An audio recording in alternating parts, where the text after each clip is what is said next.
जय राम जी की। आज दिनांक 10 अगस्त स्वामी लीलाशाह वाणी में आपका स्वागत है। आज का विषय है विक्षेप क्या है। स्वामी लीलाशाह महाराज ने फरमाया है कि विक्षेप अर्थात चंचलता, मन की चंचलता दूर करनी चाहिए। मन का वास्तविक स्वरूप चंचलता नहीं है। जैसे जल का वास्तविक स्वरूप निर्मल है, किंतु अग्नि पर रखा जाएगा तो गर्म हो जाता है। उसमें गर्मी का प्रभाव पड़ा तब गर्म हुआ। जय राम जी की। इसी प्रकार संकल्पों विकल्पों को करके मन अशांत होता है। वे जब दूर होंगे तभी मन शांत होगा। वह चंचलता कैसे दूर होगी? उसका उपाय अत्यंत सरल है।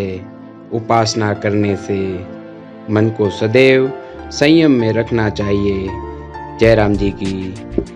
कर्मों का फल तो प्रत्येक को अवश्य मिलता है। जब तक कर्म है तब तक स्वर्ग नरक दुख सुख है। जय राम जी की।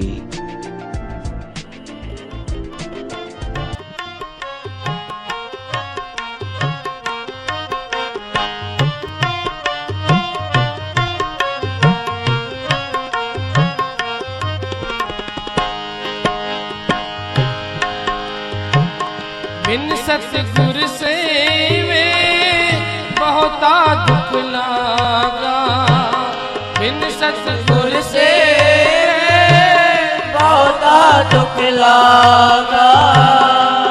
जुग चारे भर माई, जुग चारे भर माई।